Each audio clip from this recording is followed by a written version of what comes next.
Hello guys, welcome back to my channel.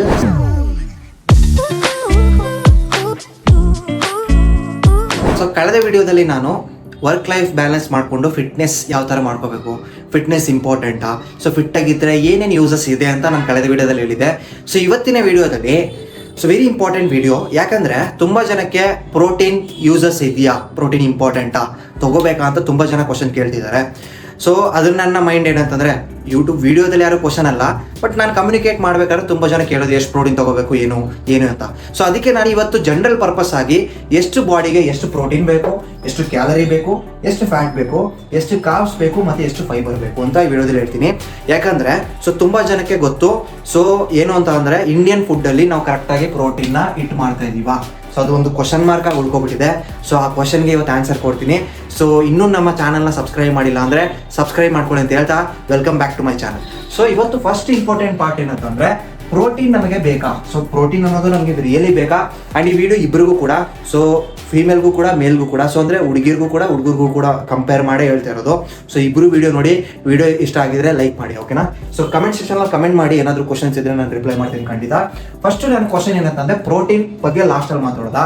So ಈಗ ನಾವು ತಗೊಳ್ಳೋ ಫುಡ್ಡಲ್ಲಿ ನೀವು ಜನರಲ್ ಆಗಿ ನೋಡ್ತೀರಾ, ಇಂಡಿಯಾದಲ್ಲಿ ನಾವು ಏನು ತೊಗೋತಿದ್ದೀವಿ ಇಲ್ಲಿ, ಬೆಳಿಗ್ಗೆ ಇದ್ದರೆ ರೈಸು ಸಾಂಬಾರ್, ಇಡ್ಲಿ ತೊಗೋತೀವಿ, ದೋಸೆ ತೊಗೋತೀವಿ, ಮಧ್ಯಾಹ್ನ ರೈಸು ಸಾಂಬಾರ್ ತೊಗೋತೀವಿ, ಸಾಯಂಕಾಲ ರೈಸು ಸಾಂಬಾರ್ ಇಲ್ಲ ಮಜ್ಜಿಗೆಯಲ್ಲಿ ಊಟ ಮಾಡ್ಕೊಂಡು ಕ್ಲಿಯರ್ ಮಾಡ್ತಾ ಇದ್ದೀವಿ ಡಯಟ್ನ. ಬಟ್ ಅದು ಇನಿಷಿಯಲ್ ಆಗಿ ಚೆನ್ನಾಗಿರುತ್ತೆ, ಬಟ್ ಡೇಸ್ ಹೋಗ್ತಾ ಹೋಗ್ತಾ ನಿಮ್ಗೆ ತೊಂದರೆ ಆಗುತ್ತೆ. ತುಂಬ ಜನ ಕೇಳ್ಬೋದು, ಬ್ರೋ ನೀವು ಹೇಳ್ತಿದ್ರಲ್ಲ ಫುಡ್ಡೇನಾ ಇಂಪಾರ್ಟೆಂಟು, ವರ್ಕ್ ಅಲ್ವಾ, ಲೈಫಲ್ಲಿ ಬ್ಯಾಲೆನ್ಸ್ ಹೆಂಗೆ ಮಾಡ್ಕೊಳ್ಬೋದು ಅಂತ. ನೋಡಿ, ನೀವು ವರ್ಕ್ ಮಾಡಬೇಕು ಅಂತಂದರೆ ಫುಡ್ ಇಂಪಾರ್ಟೆಂಟ್ ಆಗುತ್ತೆ. ಸೊ ಫುಡ್ ಅನ್ನೋದು ಎಷ್ಟು ರೂಲ್ ಮಾಡುತ್ತೆ ಅಂತಂದರೆ, ನೀವು ಒಂದು ದಿನದಲ್ಲಿ ಪ್ರಾಪರಾಗಿ ಆಕ್ಟಿವ್ ಆಗಿರಬೇಕು ಅಂತಂದರೆ ಫುಡ್ ಅನ್ನೋದು ವೆರಿ ಇಂಪಾರ್ಟೆಂಟ್ ಆಗುತ್ತೆ. ಸೊ ಹಾಗಾದ್ರಿಂದ ಫುಡ್ನ ನೆಗ್ಲೆಕ್ಟ್ ಮಾಡಬೇಡಿ. ಪ್ರಾಪರಾಗಿ ನೀವು ದಿನದಲ್ಲಿ ಒಂದು 1 hour ಟೈಮ್ ಕೊಟ್ಟರು ಸಾಕು, ನೀವು ಒಂದು ದಿನ ಫುಡ್ನ ಪ್ರಾಪರ್ ರೆಡಿ ಮಾಡಿಕೊಂಡು ಪ್ರಾಪರಾಗಿ ಡಯಟ್ ಮೇಂಟೈನ್ ಮಾಡ್ಕೋಬೋದು. ಡಯಟ್ ಅಂತ ಅಲ್ಲ, ನಿಮ್ಗೆ ಎಷ್ಟು ಎನರ್ಜಿ ಬೇಕು ಅಷ್ಟು ಫುಡ್ನ ನೀವು ರೆಡಿ ಮಾಡ್ಕೋಬೋದು. ಸೊ ಹಾಗಾದ್ರಿಂದ ಫಸ್ಟ್ ಈ ಪ್ರೋಟೀನ್ ಬಗ್ಗೆ ಆಮೇಲೆ ಮಾತಾಡೋದಾ.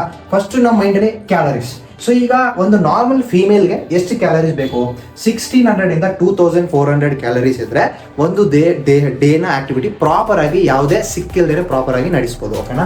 ಅದೇ ತರ ಒಂದು ಮೇಲ್ಗೆ 2000 ಇಂದ 3000 ಕ್ಯಾಲರೀಸ್. ಸೊ ಅದು ಡಿಪೆಂಡ್ಸ್, ವರ್ಕೌಟ್ ಮಾಡ್ತಿದ್ರೆ so you can fit to 3000 calories, normal ಇದ್ರೆ 2200 ಕ್ಯಾಲರೀಸ್ ಸಾಕಾಗುತ್ತೆ ಒಬ್ಬ ಮೇಲ್ಗೆ, ಓಕೆನಾ.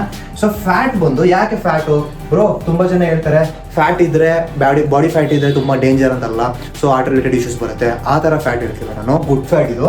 ಸೊ ನಿಮ್ಮ ದೇಹಕ್ಕೆ ಫ್ಯಾಟ್ ಅನ್ನೋದು ವೆರಿ ಇಂಪಾರ್ಟೆಂಟ್. ಸೊ ಈಗ ನಮ್ಮ ಸ್ಕಿನ್ ಇದೆಯಲ್ಲ, ಸೊ ಮಸಲ್ ಒಳಗಡೆ ಇರುತ್ತೆ, ಔಟರ್ ಲೇಯರ್ ಫ್ಯಾಟ್ ಅದು. ಸೊ ಕವರ್ ಮಾಡೋಕ್ಕೆ ನಮ್ಮ ದೇಹನ ಪ್ರಾಪರಾಗಿ ಇಡೋಕ್ಕೆ ಫ್ಯಾಟ್ ಇಂಪಾರ್ಟೆಂಟ್ ಆಗುತ್ತೆ.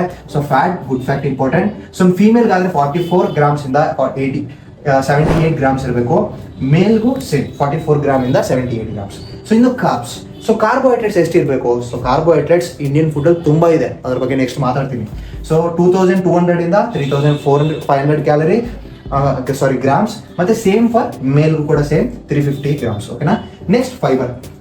ಸೊ ಈಗ ಫೈಬರ್ ಬಗ್ಗೆ ನಾನು ಮಾತಾಡ್ತೀನಿ, ಕಾರ್ಬ್ಸ್ ಬಗ್ಗೆ ಹೇಳ್ತೀನಿ. ಈಗ ನಾವು ಊಟ ತೊಗೋತಿದ್ದೀರಾ, ಎಷ್ಟು ಕಾರ್ಬ್ಸ್ ಮತ್ತು ಕ್ಯಾಲರೀಸ್ ಕಳಿಸ್ತಿದ್ದೀರಾ. ಒಂದು ಜಾಮೂನ್ ತಿಂತೀರಾ, ಓಕೆ, ಶುಗರ್ ಪ್ರಾಡಕ್ಟ್ಸ್ ತಿಂತೀರಾ. ಸೊ ತಿನ್ಬೇಡಿ ಅಂತಿಲ್ಲ, ಲಿಮಿಟಲ್ಲಿ ತಿನ್ನಿ, ನನ್ನ ಪ್ರಕಾರ ತಿನ್ನಲೇಬಾರ್ದು, ಓಕೆನಾ. ಸೊ ಅದರಲ್ಲಿ ಎಷ್ಟು ಕ್ಯಾಲರೀಸ್ ಇರ್ತದೆ ನಿಮಗೆ ಗೊತ್ತಾ, ಕ್ಯಾಲ್ಕುಲೇಟ್ ಮಾಡಿ. ನಾನು ಹೇಳೋದಲ್ಲ, ನೀವೇ ಚೆಕ್ ಮಾಡಿ, ಚಾರ್ಟ್ ಇದೆ, ನಿಮಗೆ ಗೊತ್ತಾಗುತ್ತೆ ಎಷ್ಟು ಕ್ಯಾಲರಿ ಕನ್ಸ್ಯೂಮ್ ಮಾಡ್ತಿದ್ದೀವಿ ಅಂತ. ಮತ್ತು ಫ್ಯಾಟ್ ಆಗ್ತಿದ್ದೀವಿ, ಒಬೆಸಿಟಿ ಆಗ್ತಿದ್ದೀವಿ ಅಂತ ರೀಸನ್ ಅದೇ. ನೀವು ಹೋಗಿ ಬೇಕರಿಲ್ಲ ಅದು ಇದು ತಿಂದರೆ ಫ್ಯಾಟು ಒಬೆಸಿಟಿ ಬರುತ್ತೆ. ಸೊ ಅದ್ರ ಬಂದು ನೀವು ಪ್ರಾಪರ್ ಫಾಲೋ ಮಾಡಿದ್ರೆ ಆಗುತ್ತೆ. ಸೊ ಕಾರ್ಬೋಹೈಡ್ರೇಟ್ಸ್ ನೀವು ಈಸಿಯಾಗಿ ಇಟ್ ಮಾಡ್ತೀರಾ, ಯಾಕಂದರೆ ಈಗ ನಾವು ತುಂಬ ಜನ ತಗೊಳ್ಳೋ ರೈಸಲ್ಲಿ ಕಾರ್ಬೋಹೈಡ್ರೇಟ್ಸ್ ಚೆನ್ನಾಗಿರುತ್ತೆ. So you can easily eat carbohydrates. But ಇಲ್ಲಿ ಪ್ರಾಬ್ಲಮ್ ಬರ್ತಾ ಇರೋದು ಎರಡೇ ಸಿಚುವೇಶನಲ್ಲಿ. ಸೊ ಅದನ್ನು ನಿಮಗೆ ಡೀಟೇಲಾಗಿ ಹೇಳ್ಬೇಕು ಅಂದ್ಕೊಂಡಿದ್ದೀನಿ. ಸೊ ಪ್ರಾಬ್ಲಮ್ ಬರ್ತಾ ಇರೋದು ಎಲ್ಲಿ ಗೊತ್ತಾ, ಮೇನ್ ಬಂದು ನಾನೀಗ ರಫ್ ಮಾಡ್ತೀನಿ. ಮೇನ್ ಪ್ರಾಬ್ಲಮ್ ಇರೋದ್ರ ಬಗ್ಗೆ ಮಾತಾಡೋದು ಈಗ ನಾವು, ಓಕೆ. ಸೊ ಏನು ಪ್ರಾಬ್ಲಮ್ಮು, ಫೈಬರ್ ಬಗ್ಗೆ ಆಗ ಹೇಳಿದೆ, 21 ಇಂದ 25 ಗ್ರಾಮ್ಸ್ ಇಟ್ಟು ಮಾಡ್ಬೇಕು ನೀವು ಫೈಬರ್ನ. ಸೊ ಈಗ ಪ್ರೋಟೀನ್ ಮತ್ತೆ ಫೈಬರ್ ಅಲ್ಲೇ ತುಂಬಾ ಜನಕ್ಕೆ ಇಶ್ಯೂ ಬರ್ತಾ ಇರೋದು. ಒಂದು ಪ್ರೋಟೀನ್, ಎರಡನೇದು ಫೈಬರ್. ತುಂಬಾ ಜನಕ್ಕೆ ಕಾನ್ಸ್ಟಿಪೇಷನ್ ಜಾಸ್ತಿ ಆಗ್ತಿದೆ. ಸೊ ಇನ್ನೊಂದು, ಈಗ ತುಂಬಾ ಜನಕ್ಕೆ ಮೇನ್ ಇಂಪಾರ್ಟೆಂಟ್ ಏನು ಅಂತ ಅಂದ್ರೆ, ಪ್ರೋಟೀನ್ ಮತ್ತೆ ಫೈಬರ್ ಅಲ್ಲಿ ತುಂಬಾ ಜನಕ್ಕೆ ತೊಂದರೆ ಆಗ್ತಾ ಇದೆ. ತುಂಬಾ ಜನ ಬರೀ ಪ್ರೋಟೀನೇ ತಗೋತಾ ಇದ್ದಾರೆ, ಇಲ್ಲ ಅಂತ ಅಂದ್ರೆ ಫೈಬರ್ ತಗೊಳ್ತೇನೆ ಇಲ್ಲ. ಸೊ ತುಂಬಾ ಜನ ಹೇಳ್ತಾ ಇದ್ದಾರೆ, ಅಣ್ಣ ನಾನು ಪ್ರೋಟೀನ್ ತಗೋತಾ ಇದ್ದೀನಿ, ಸೊ ನನಗೆ ಮೋಷನ್ ಟೈಟ್ ಆಗ್ತಿದೆ, ಮೋಷನ್ ಪ್ರಾಪರ್ ಹೋಗೋಕ್ಕಾಗ್ತಿಲ್ಲ. ಯಾಕೆ ಇಶ್ಯೂ ಅಂತ ಅಂದ್ರೆ, ಪ್ರೋಟೀನ್ ಜೊತೆ ನೀವು ಫೈಬರ್ ತಗೊಳ್ತಿಲ್ಲ. ಒಬ್ಬನ ದೇಹಕ್ಕೆ 20 to 25 ಗ್ರಾಮ್ಸ್ ಆಫ್ ಫೈಬರ್ ಒಂದು ದಿನಕ್ಕೆ ಬೇಕಾಗುತ್ತೆ, ಮೈಂಡಲ್ಲಿ ಇಟ್ಕೊಳ್ಳಿ. ಸೊ ಈಗ ಪ್ರೋಟೀನ್ ಬಗ್ಗೆ ಮಾತಾಡ್ತೀನಿ ನಾನು, ಓಕೆನಾ. ಸೊ ಫೈಬರ್ ಬಗ್ಗೆ ಮಾತಾಡೋದು. ಫೈಬರ್ ಏನು ಯೂಸು, ಸೊ ಈಗ ನಮ್ಮ ದೇಹದಲ್ಲಿ ಗಟ್ ಸಿಸ್ಟಮ್ ಇರುತ್ತಲ್ಲ, ಸೊ ಗಟ್ ಸಿಸ್ಟಮ್ ಅಲ್ಲಿ ನಿಮಗೆ ಫೈಬರ್ ಅನ್ನೋದು ಒಳಗಡೆ ಇರೋ ಬ್ಯಾಕ್ಟೀರಿಯಾಸ್ಗೆ ಒಳ್ಳೆ ಒಂದು ಆಹಾರ ಅದು. ಸೊ ನಿಮಗೆ ಫೈಬರ್ ಇದ್ರೆ ಮೋಷನ್ ಅನ್ನೋದು ಈಸಿಯಾಗಿ ಪಾಸ್ ಆಗುತ್ತೆ, ಟೈಟ್ ಆಗಲ್ಲ. ಸೊ ಅದ್ರ ಫೈಬರು ವಾಟರ್ ಕಂಟೆಂಟ್ನ ಎಳೆದಿಟ್ಕೊಳುತ್ತೆ. ಸೊ ವಾಟರ್ ಕಂಟೆಂಟ್ನ ಎಳೆದಿಟ್ಕೊಳ್ಳೋದ್ರಿಂದ ಮೋಷನ್ ಈಸಿಯಾಗಿ ಮೂವ್ ಆಗುತ್ತೆ. ಸೊ ಫೈಬರ್ನ ನಾವು ಪ್ರಾಪರಾಗಿ ತಗೊಳ್ಳಲ್ಲ. ಯಾಕೆ ಅದನ್ನು ಮಾತಾಡೋಣ.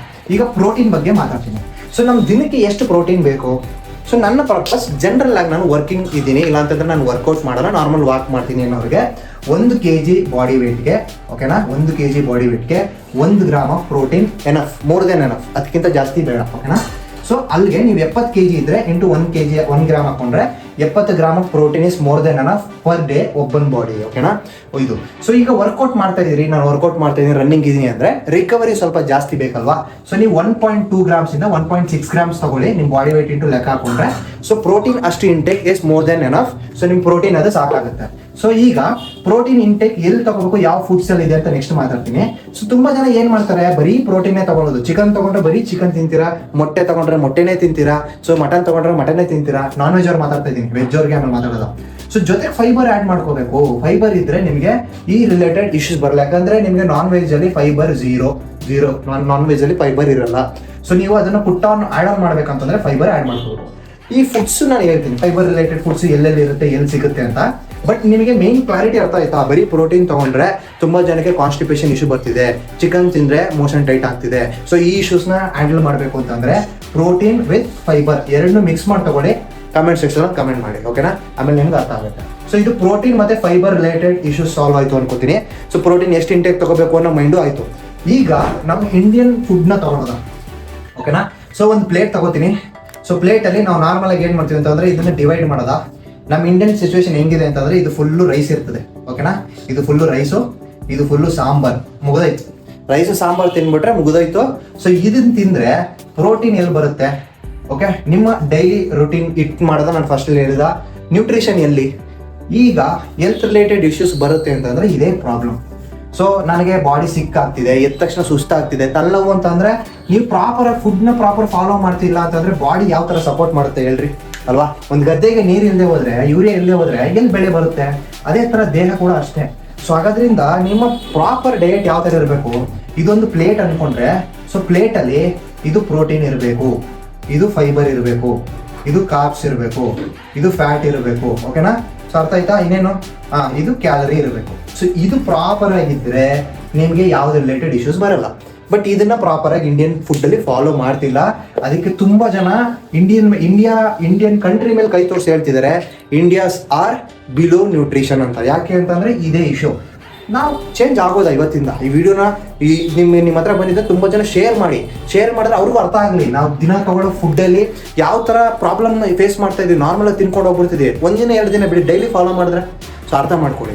ಸೊ ನೀವು ಲಾಸ್ಟ್ಗೆ ನೀವು ಎಷ್ಟೇ ಕಷ್ಟಪಟ್ಟರು ಹೆಲ್ತ್ ಅನ್ನೋದು ಇಂಪಾರ್ಟೆಂಟ್ ಅಲ್ವಾ?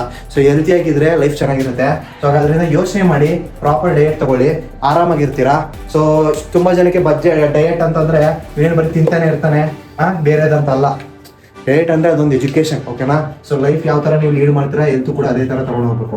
ಎಷ್ಟೇ ದುಡಿದ್ರು ಕೊನೆಗೆ ಹೆಲ್ತ್ ಕರೆಕ್ಟಾಗಿ ಇಲ್ಲದೆ ಹೋದ್ರೆ ಏನು ಪ್ರಯೋಜನ? ಎಷ್ಟು ದುಡಿದ್ರು ಏನು ಪ್ರಯೋಜನ ಹೇಳ್ರಿ? ಸೊ ಹಾಗಾದ್ರಿಂದ ಪ್ರಾಪರ್ ಡಯಟ್ ಇಂಪಾರ್ಟೆಂಟ್. ಸೊ ಅರ್ಥ ಆಯ್ತಾ? ಈಗ ಮೇನ್ ಇಂಪಾರ್ಟೆಂಟ್ ಪಾಯಿಂಟ್ ಏನಂತಂದ್ರೆ ಇಂಡಿಯನ್ ಫುಡ್ ಹೇಳಿದೆ. ಸೊ ನಿಮಗೆ ಆಯ್ತು, ಈಗ ಇವೆಲ್ಲ ಹೇಳಿದ್ರಿ, ಫುಡ್ ಯಾವ್ದು ತಗೋಬೇಕು, ಓಕೆ, ಫುಡ್ ಯಾವ್ಯಾವ ಇದಾವೆ. ಸೊ ಈಗ ನಾನು ಇದನ್ನ 2 ಡಿವೈಡ್ ಮಾಡ್ತೀನಿ. ಫಸ್ಟ್ ನಾನ್ ವೆಜ್ ಅವರು ಮಾತಾಡ್ತೀನಿ, ಓಕೆನಾ. ನಾನ್ ವೆಜ್ ಅವರು ಮಾತಾಡ್ತೀನಿ. ಸೊ ಇದು ವೆಜ್, ಓಕೆನಾ. ಸೊ ನಾನ್ ವೆಜ್ ಅವ್ರಿಗೆ ಏನಿದೆ, ಯಾಕಂದ್ರೆ ಪ್ರೋಟೀನ್ ಇಟ್ಟು ಮಾಡೋಕ್ಕೆ ನಾನ್ ವೆಜ್ ಅವ್ರಿಗೆ ಈಸಿ. ಯಾಕಂದ್ರೆ ಅವರು ಎಗ್ ಇದೆ, ಚಿಕನ್ ಇದೆ, ಮಟನ್ ಇದೆ, ಓಕೆ. ಸೊ ಇದನ್ನ ತಗೋತಾರೆ, ಪ್ರೋಟೀನ್ ಇಟ್ಟು ಆಗೋಯ್ತು. ಬಟ್ ವೆಜ್ ಅವ್ರಿಗೆ ಏನು ತೊಂದರೆ? ವೆಜ್ ಅವ್ರಿಗೆ ಪ್ರೋಟೀನ್ ಸೋರ್ಸಸ್ ತುಂಬಾ ಕಡಿಮೆ, ಹುಡುಕಿದ್ರೆ ಇದಾವೆ ಪ್ರೋಟೀನ್ ಸೋರ್ಸ್, ಇಲ್ಲ ಅಂತಲ್ಲ. ಸೊ ಇದು ಪ್ರಾಪರ್ ಇದ್ರ ಜೊತೆ ನೀವು ಫೈಬರ್ ಆ್ಯಡ್ ಮಾಡಿಕೊಂಡು ಲಿಮಿಟೆಡ್ ಕ್ವಾಂಟಿಟಿಯಲ್ಲಿ ತಿನ್ನಬೇಕು. ಸಿಕ್ತು ಅಂದ್ಬಿಟ್ಟು ಚಿಕನ್ನ ಕೆಜಿ ತಿಂದರೆ ಹೆಲ್ತ್ ಇಶ್ಯೂಸ್ ಬರ್ದೇನೆ ಏನಾಗುತ್ತೆ ಹೇಳ್ರಿ? ದೇಹಕ್ಕೆ ಎಷ್ಟು ಬೇಕು ಅಷ್ಟೇ. ಈಗ ನಾರ್ಮಲಾಗೆ ನಾವು ಎಷ್ಟೇ ತಿಂದ್ರು ಮಾರ್ನಿಂಗ್ ಎದ್ದ ತಕ್ಷಣ ಹೋಗ್ಬೇಕಲ್ವಾ? ಹೋಗಿದಾಗ ಎಲ್ಲ ಕ್ಲಿಯರ್, ದೇಹಕ್ಕೆ ಎಷ್ಟು ಬೇಕು ಅಷ್ಟೇ ತೊಗೊಳುತ್ತೆ. ನೀನು ಒಂದೇ ಸತಿ 1 kg ಕೊಟ್ಟರು ನಿನ್ನ ದೇಹಕ್ಕೆ ಒಂದು ಟೈಮ್ಗೆ ನೀವು ತೊಗೊಂಡ್ರೆ 30 ಗ್ರಾಮ್ಸ್ ಆಫ್ ಪ್ರೋಟೀನ್ ತೊಗೋಬೇಕು ಅಂತ ರೂಲ್ಸ್. ಸೊ 30 ಗ್ರಾಮ್ಸ್ ತೊಗೊಂಡ್ರೆ ಪ್ರಾಪರ್ ಆಗಿ ಅಬ್ಸಾರ್ಪ್ಷನ್ ಆಗುತ್ತೆ, ವೇಸ್ಟ್ ಆಗಲ್ಲ. ಒಂದ್ಸತಿ 150 ಗ್ರಾಮ್ ತೊಗೊಂಡ್ರೆ ಬಾಡಿ ಇಂಟೇಕ್ ತೊಗೊಳಲ್ಲ, ಈಚೆ ಬಂದ್ಬಿಡುತ್ತೆ. ಸೊ ಸೊ ಅದರಿಂದ ಎಷ್ಟು ಬೇಕು ಅಷ್ಟೇ ತಗೋಬೇಕು. ಸೊ ಜಾಸ್ತಿ ಸಿಗ್ತಲ್ಲ ಅಂದ್ಬಿಟ್ಟು ತಿಂದರೆ ಹೆಲ್ತ್ ಇಶ್ಯೂಸ್ ಬರ್ದೇನೆ ಏನಾಗುತ್ತೆ ಹೇಳ್ರಿ, ಎಲ್ಲ ಏನೇ ಆದರೂ ಲಿಮಿಟೆಡ್ ಪ್ರಾಪರಾಗಿ ಪ್ಲಾನ್ ಹಾಕಿ ಮಾಡಿದ್ರೆ ವರ್ಕ್ ಆಗೋದು. ಇನ್ನು ವೆಜ್ ಸೋರ್ಸಸಲ್ಲಿ ಏನಿದೆ, ವೆಜ್ ಸೋರ್ಸಸಲ್ಲಿ ನಾರ್ಮಲಾಗಿ ಪನ್ನೀರ್, ಮಿಲ್ಕ್ ಐಟಮ್ಸ್ ಏನಾದರೂ ತಗೋಬೋದು. ಮಿಲ್ಕ್ ರಿಲೇಟೆಡ್ ನನಗೆ ಇಶ್ಯೂಸ್ ಇದೆ ಅಂತಂದರೆ ಕಷ್ಟ, ಯಾಕಂದರೆ ಮಿಲ್ಕೇ ಮೇನ್ ಸೋರ್ಸ್ ಆಫ್ ಪ್ರೋಟೀನ್. ಇನ್ನು ವೆಜಿಟೇಬಲ್ಸ್ ತೊಗೋಬೋದು, ಜೊತೆಗೆ ಯು ಕ್ಯಾನ್ ಟೇಕ್ ಬ್ರೊಕೋಲಿ ಇದೆ, ಬ್ರೊಕೋಲಿ ತೊಗೋಬೋದು. ಪೀನಟ್ಸ್ ಇದೆ, ಪೀನಟ್ಸ್ ತೊಗೊಳ್ಳಿ. ಸ್ಪ್ರೋಟ್ಸ್ ತೊಗೊಳ್ಳಿ, ಈಗ ನಾವು ಏನಂತೀವಿ ಅದನ್ನು ಸ್ಪ್ರೋಟ್ಸ್ ಅಂತ ಅಂದರೆ ಮೊಳಕೆ ಕಾಳು ಬರುತ್ತಲ್ಲ, ಮೊಳಕೆ ಕಾಳು ತೊಗೊಳ್ಳಿ. ರಾಗಿ ರಿಲೇಟೆಡ್ ಐಟಮ್ಸ್ ತೊಗೊಳ್ಳಿ, ಮಿಲ್ಲೆಟ್ಸ್ ತೊಗೊಳ್ಳಿ. ಸೊ ಮಿಲ್ಲೆಟ್ಸಲ್ಲಿ ಪ್ರೋಟೀನ್ ಇರುತ್ತೆ, ಸೊ ಇಷ್ಟು ತೊಗೊಳ್ಳಿ. ನೆಕ್ಸ್ಟ್ ಕಿಡ್ನಿ ಬೀನ್ಸ್ ಬರುತ್ತೆ, ಕಿಡ್ನಿ ಬೀನ್ಸ್ ತೊಗೊಳ್ಳಿ. ಸೊ ಕಿಡ್ನಿ ಬೀನ್ಸ್ ಅನ್ನೋದು ಕೂಡ ಪ್ರೋಟೀನ್ ಇರುತ್ತೆ. ಸೊ ಇದನ್ನಿಟ್ಟು ಮಾಡಿ ಸೋಯಾ ಚಂಕ್ಸ್ ತಗೋಬೇಕಾ ಬೇಡ ಅಂತ ತುಂಬ ಜನಕ್ಕೆ ಮೈಂಡಲ್ಲಿ ಇರ್ಬೋದು. ಯಾಕಂದ್ರೆ ಅದ್ರಲ್ಲಿ ಇಷ್ಟು ಜನ ಹಾರ್ಮೋನ್ ಇರುತ್ತೆ, ತೊಂದರೆ ಬರುತ್ತೆ ಅಂತ ತುಂಬ ಜನ ಅಂತಾರೆ. ಬಟ್ ನನ್ನ ಅನಿಸಿಕೆ ಪ್ರಕಾರ ಏನು ಆಗಲ್ಲ. ನೀವು ಒಂದು ದಿನಕ್ಕೆ 50 to 100 grams ತಗೊಂಡ್ರೆ ಪ್ರಾಬ್ಲಮ್ ಬರಲ್ಲ. ಬಟ್ ಡೈಲಿ ತಗೋಬೇಡಿ, ಆಲ್ಟರ್ನೇಟಿವ್ ಡೇಸ್ ತಗೊಳ್ಳಿ. ಸೊ ಇನ್ ಕೇಸ್ ಆಗಲಿಲ್ಲ ಅಂತಂದ್ರೆ ಪ್ರೋಟೀನ್ ರಿಲೇಟೆಡ್ ನಿಮಗೆ ಸಪ್ಲಿಮೆಂಟ್ ಸಿಗ್ತವೆ, ತಗೋಬಹುದು. ಇಟ್ಟು ಮಾಡಕ್ ಆಗಲಿಲ್ಲ ಅಂದ್ರೆ ನಾನು ಪ್ರೋಟೀನ್ ತಪ್ಪೋ ರಾಂಗ್ ಅಂತ ನಾನು ಹೇಳಕ್ಕೆ ಈ ವಿಡಿಯೋದಲ್ಲಿ ನಾನು ಅನ್ಕೊಂಡಿಲ್ಲ. ಸೊ ನನ್ನ ಮೈಂಡ್ ಸೆಟ್ ಏನು ಅಂತಂದ್ರೆ ಪ್ರೋಟೀನ್ ಒಂದು ದಿನಕ್ಕೆ ಬೇಕಾದ ಇಟ್ಟು ಮಾಡ್ತಾ ಇದೀವಿ ಇಲ್ವಾ. ಯಾಕಂದ್ರೆ ಪ್ರೋಟೀನ್ ತಗೊಳ್ಳಿದ್ರೆ ನೀವು ಫಸ್ಟ್ ಸೈನ್ ಏನಂತಂದ್ರೆ ಇಲ್ಲಿ ಸ್ಕಿನ್ ಎಳಿತದೆ. ಸೊ ನೀವು ಉಗುರು ಇದೆಯಲ್ಲ ಆ ಕಡೆ ಸ್ಕಿನ್ ಇದಾಗೋದು, ಕೂದಲು ಉದುರೋದು. ಯಾಕಂದ್ರೆ ಪ್ರೋಟೀನ್ ಪ್ರಾಪರಾಗಿ ಕೊಡದೆ ಹೋದ್ರೆ ಕೂದಲು ಉದುರುತ್ತೆ. ಹೆಲ್ತ್ ಇಶ್ಯೂಸ್ ಬರಲ್ಲ ಅಂದ್ರೆ ಎಲ್ಲಿ ಬರಲ್ಲ ಹೇಳಿ. ಪ್ರೋಟೀನ್ ತಗೊಳ್ಳಿ, ಒಂದು ದಿನ ಬೇಕಾದ ಪ್ರೋಟೀನ್ ತಗೊಳ್ಳಿ, ಪ್ರಾಪರ್ ಡಯಟ್ ಫಾಲೋ ಮಾಡ್ಕೊಳ್ಳಿ. ವೆಸ್ಟರ್ನ್ ಕಂಟ್ರೀಸಲ್ಲಿ ಏನು ಮಾಡ್ತಾರೆ ಅಂತಂದ್ರೆ 3 ದಿನ ಬೇಕಾದ ಫುಡ್ ಒಂದೇ ಸತಿ ತಯಾರು ಮಾಡ್ಕೊಳ್ತಾರೆ 3 ಅವರಲ್ಲಿ. ಪ್ರಾಪರ್ ಫ್ರಿಜ್ಜಲ್ಲಿ ಇಟ್ಕೊಂಡು ಮೇಂಟೈನ್ ಮಾಡ್ಕೊಂಡು ತಿನ್ಕೊಂಡು ಅಟ್ಲೀಸ್ಟ್ ಇಟ್ಟು ಮಾಡ್ತಾರೆ. ಫ್ರಿಜ್ಜಲ್ಲಿ ಇರೋದೆಲ್ಲ ಸೈಡ್ ಇರಲಿ, ಅಟ್ಲೀಸ್ಟ್ ಡಯಟ್ ಫಾಲೋ ಮಾಡ್ತಿದಾರಲ್ಲ. ಸೊ ನಾವು ಅದನ್ನೂ ಮಾಡ್ತಿಲ್ಲ. ನಮ್ಮ ಹತ್ರ ರಿಸೋರ್ಸ್ ಇದೆ. ಬೇರೆ ಕಂಟ್ರಿಲಿ ಪ್ರೈಸಸ್ಗಿಂತ ನಮ್ಮ ಪ್ರೈಸಸ್ ತುಂಬ ಕಡಿಮೆ ಇಂಡಿಯಾದಲ್ಲಿ. ರಿಸೋರ್ಸ್ ಇದೆ, ಬಟ್ ಟೈಮ್ ಇಲ್ಲ, ಮಾಡಲ್ಲ. ಟೈಮ್ ಎಲ್ಲರಿಗೂ 24 ಗಂಟೆ ಅಲ್ವಾ, ಯೋಚನೆ ಮಾಡಿ. ಸೊ ಅದೊಂದು ಇಂಪಾರ್ಟೆಂಟ್. ಸೊ ಇದು ಓವರ್ ಆಲ್. ಸೊ ವೆಜ್ ಅವ್ರಿಗಾಯ್ತು, ನಾನ್ ವೆಜ್ ಅವ್ರಿಗಾಯ್ತು. ಇನ್ನು ಫೈಬರ್ ಬೇಕು ಅಂತ ಹೇಳ್ತಾರೆ. ಫೈಬರ್ ಎಲ್ಲಿ ವೇಸ್ಟ್ ಆಗುತ್ತೆ ಗೊತ್ತಾ? ಸೊ ಈಗ ನಮ್ಮ ತರಕಾರಿಯಲ್ಲಿ ಔಟರ್ ಲೇಯರ್ ಇರುತ್ತಲ್ಲ, ಈಗ ಸಪೋಸ್ ಕುಕುಂಬರ್ ತಗೊಂಡೆ, ಕುಕುಂಬರ್ಲಿ ಔಟರ್ ಲೇಯರ್ ಎಲ್ಲ ತೆಗೆದ್ಬಿಟ್ಟು ಒಳಗಡೆ ತಿಂತೀರಿ, ಅದು ವೇಸ್ಟ್. ಔಟರ್ ಲೇಯರ್ ಅಲ್ಲೇ ಫೈಬರ್ ಇರೋದು. ಕ್ಯಾರೆಟ್ ಅಲ್ಲೂ ಔಟರ್ ಲೇಯರ್ ಅಲ್ಲೇ ಫೈಬರ್ ಇರುತ್ತೆ. ಬೀಟ್ರೂಟ್ ಅಲ್ಲೂ ಔಟರ್ ಲೇಯರ್ ಅಲ್ಲೇ ಫೈಬರ್ ಇರೋದ್ರಿಂದ ನೀವು ಔಟರ್ ಲೇಯರ್ ನೀಟಾಗಿ ಶೇಪ್ ಔಟ್ ಮಾಡಿ ಈಚೆಗೆ ಎಸ್ಬಿಟ್ಟು ನೀಟಾಗಿ ಕಾಣೋ ಒಂದು ಫುಡ್ ಹುಡಿಕೊಂಡು ಹೋದ್ರೆ ಫೈಬರ್ ಇಂಟೇಕ್ ಎಲ್ಲಿ ತಗೊಳ್ತೀರಾ? ಅಟ್ಲೀಸ್ಟ್ ನನ್ನ ಪ್ರಕಾರ fibre intake 12 to 15 grams of fibre intake ತಗೊಳ್ಳೇಬೇಕು. ಸೊ ಈಗ at least 15 to 25 grams of fibre ನೀವು ಡೇಲಿ ಇಂಟೇಕ್ ಮಾಡಲೇಬೇಕು. ಇಲ್ಲ ಅಂತ ಅಂದ್ರೆ ಕಾನ್ಸ್ಟಿಪೇಷನ್ ಇಶ್ಯೂಸ್ ಎಲ್ಲ ಬರುತ್ತೆ. ಸೊ ಅದನ್ನೆಲ್ಲ ಹ್ಯಾಂಡಲ್ ಮಾಡ್ಬೇಕಂತ ಅಂದ್ರೆ ಫೈಬರ್ ರಿಲೇಟೆಡ್ ಏನೇ ಇದ್ರು ಪ್ರಾಪರ್ ಆಗಿ ಫಾಲೋ ಮಾಡಿ. ಸೊ ಈಗ ಕ್ಯಾರೆಟ್ ಸಿಕ್ತು ಅಂದ್ಬಿಟ್ಟು ಕ್ಯಾರೆಟ್ ಔಟರ್ ಲೇಯರ್ ಮಾತ್ರ ತೆಗೆದ್ಬಿಟ್ಟು ಒಳಗಡೆ ಚೆನ್ನಾಗಿದೆ, ಬ್ಯೂಟಿಫುಲ್ ಆಗಿದೆ ಅಂತ ಅದನ್ನ ತಿಂತೀರಾ, ಈ ಫೈಬರ್ ಎಲ್ಲ ಡಸ್ಟ್ಬಿನ್ ಹೋಗಿ ಬೀಳುತ್ತೆ. ಸೊ ಈ ಮೇನ್ ಯೂಸರ್ಸ್ ಮಾತ್ರ ಏನಿಲ್ಲ, ನಿಮ್ಗೆ ನಾರ್ಮಲ್ ಆಗಿ ತಿಂತೀರಾ, ಈಚೆಗೆ ಹೋಗುತ್ತೆ ಅಷ್ಟೇ. ಫೈಬರ್ನ ವೇಸ್ಟ್ ಮಾಡಿ ಈಚೆಗೆ ಇದ್ದೀರಾ. ಸೊ ಕೇರ್ಫುಲ್ ಆಗಿ ಫೈಬರ್ನ ತಗೊಳ್ಳಿ. ಫೈಬರ್ ಇಂಟೇಕ್ ಪರ್ ಡೇಯಲ್ಲಿ ಪ್ರಾಪರ್ ಆಗಿ ಫಾಲೋ ಮಾಡಿ. ಸೊ ನಿಮಗೆ ಕಾನ್ಸ್ಟಿಪೇಷನ್ ಇಶ್ಯೂಸ್ ಬರಲ್ಲ. ಸೊ ಅದೇ ತರ ಇಷ್ಟೆಲ್ಲ ಫುಡ್ ತಗೊಂಡ್ಮೇಲೆ ನಾನು ನೀರು ಎಷ್ಟು ತಗೋಬೇಕು ಕುಡಿಯೋಕೆ, ವಾಟರ್ ಪರ್ ಡೇ ಎಷ್ಟು ವಾಟರ್ ತಗೋಬೇಕು? ತುಂಬಾ ಜನ 5 ಲೀಟರ್ ಅಂತಾರೆ, 4 ಲೀಟರ್, 3 ಲೀಟರ್ ಅಂತಾರೆ. ಅದು ಬೇಡ. ನಾನು ಹೇಳೋದು ಏನಂತಂದ್ರೆ ನಿಮ್ಗೆ ದಾಹ ಆದಾಗ, ಬಾಯಾರಿಕೆ ಅಂತೀವಲ್ಲ, ಬಾಯಾರಿಕೆ ಆಗೋ ಗಂಟೆ ವೆಯ್ಟ್ ಮಾಡಿ. ಬಾಯಾರಿಕೆ ಆದಾಗ ಎಷ್ಟು ನೀರು ಕುಡಿಬೇಕು? 1 ಲೀಟರ್, 1.5 ಲೀಟರ್ ಒಂದೇ ಸತಿ ಕುಡೀರಿ, ಏನು ತೊಂದರೆ ಇಲ್ಲ. ಓಕೆನಾ? ಸೊ ನೀವು ಬಾಯಾರಿಕೆ ಆಗುವವರೆಗೂ ವೆಯ್ಟ್ ಮಾಡಬೇಕು. ಸಿಕ್ತಾಗೆಲ್ಲ ನೀರು ಕುಡ್ಕೊಂಡ್ರೆ ಗದ್ದೆಗೆ ನೀವು ಸಪೋಸ್ ಎಕ್ಸಾಂಪಲ್ ಹೇಳ್ತೀನಿ, ತುಂಬ ಜನ ಇದನ್ನು ಕ್ವಶನ್ ಕೇಳ್ಬೋದು. ಗದ್ದೆಗೆ ನೀರಿದ್ದಾಗ ಮಾತ್ರ ನೀರು ಹಾಕಬೇಕು. ನೀರಿದ್ದಾಗ ಮಾತ್ರ, ನೀರು ಬೇಕಿದ್ದಾಗ ಮಾತ್ರ ಹಾಕಬೇಕು. ಬೇರೆ ಟೈಮಲ್ಲೆಲ್ಲ ನೀರು ಹಾಕೊಂಡೋದು ಏನಾಯ್ತದೆ ಹೇಳೋ, ಗಿಡ ಅನ್ನೋದು ಕೊಳ್ತೋಗ್ಬಿಡುತ್ತೆ. ಅದೇ ಥರ ದೇಹ ಕೂಡ ಅಷ್ಟೇ, ನೀರು ಬೇಕಿದ್ದಾಗ ಮಾತ್ರ ಕೊಡಬೇಕು. ಬೇಕಿದ್ದಾಗ ನೀರು ಕೊಡಲ್ಲ. ಅದಕ್ಕೆ ಇಶ್ಯೂಸ್ ತುಂಬ, ಕಿಡ್ನಿ ಸ್ಟೋನ್ ಅವೆಲ್ಲ ಪ್ರಾಬ್ಲಮ್ಸ್ ಬರ್ತಾರೆ. ಅದ್ರ ಬಗ್ಗೆ ನಾವೆಲ್ಲ ಮಾತಾಡೋಕೆ ಹೋಗೋದು ಬೇಡ. ಸೊ ನಿಮಗೆ ಪ್ರೋಟೀನ್ ರಿಲೇಟೆಡ್ ಏನೇ ಇಶ್ಯೂಸು, ಮತ್ತು ನಮ್ಮ ಡಯಟ್ನ ಯಾವ ಥರ ಒಂದು ಪ್ಲೇಟ್ನ ಯಾವ ಥರ ರೆಡಿ ಮಾಡ್ಕೋಬೇಕು, ಸೊ ನಮ್ಮ ಪ್ಲೇಟಲ್ಲಿ ಏನೇನು ಇರಬೇಕು, ಸೊ ಇದ್ರ ಬಗ್ಗೆ ನಿಮ್ಗೆ ಅರ್ಥ ಆಗಿದೆ ಅನ್ಕೋತೀನಿ. ಫುಡ್ ಬಗ್ಗೆ, ಒಂದು ಫುಡ್ನ ಪ್ರಾಪರ್ ಇಂಡಿಯನ್ ಫುಡ್ನ ಯಾವ ಥರ ಫಾಲೋ ಮಾಡಬೇಕು ಅನ್ನೋ ಒಂದು ಮೈಂಡ್ ಅರ್ಥ ಆಗಿರ್ಬೋದು ಅನ್ಕೋತೀನಿ. ಸೊ ವಿಡಿಯೋ ನಿಮಗೆ ಇಷ್ಟ ಆಗಿದ್ರೆ ಲೈಕ್ ಮಾಡಿ, ತುಂಬ ಜನಕ್ಕೆ ಶೇರ್ ಮಾಡಿ. ಫ್ಯಾಮಿಲಿಯಲ್ಲಿ ನಾವು ಓನ್ಲಿ ಒಂದೇ ಶೇರ್ ಮಾಡೋಕ್ಕಾಗೋದು ಅದು ಇನ್ಫಾರ್ಮೇಷನ್ನ. ಶೇರ್ ಮಾಡಿ, ಎಲ್ಲರೂ ಒಟ್ಟಿಗೆ ಬೆಳೆಯೋದಾ, ಹ್ಯಾಪಿಯಾಗಿರೋದಾ, ಹೆಲ್ತಿಯಾಗಿರೋದಾ ಅಂತ ಹೇಳ್ತಾ ಚಾನಲ್ನ ಸಬ್ಸ್ಕ್ರೈಬ್ ಮಾಡೋದು ಮರಿಬೇಡಿ. ಬೆಲ್ ಐಕಾನ್ನ ಕ್ಲಿಕ್ ಮಾಡ್ಕೊಂಡು ಇಟ್ಕೊಳ್ಳಿ. ಬೆಲ್ ಐಕಾನ್ನ ಕ್ಲಿಕ್ ಮಾಡ್ಕೊಂಡು ಇಟ್ಕೊಂಡ್ರೆ ಫಸ್ಟ್ ವೀಡಿಯೋ ಬಂದರೆ ನಿಮ್ಮ ಹತ್ರ ರೀಚ್ ಆಗುತ್ತೆ ಅಂತ ಹೇಳ್ತಾ ಮತ್ತೊಂದು ವಿಡಿಯೋ ಜೊತೆ ಸಿಗೋದಾ. ನಮಸ್ಕಾರ.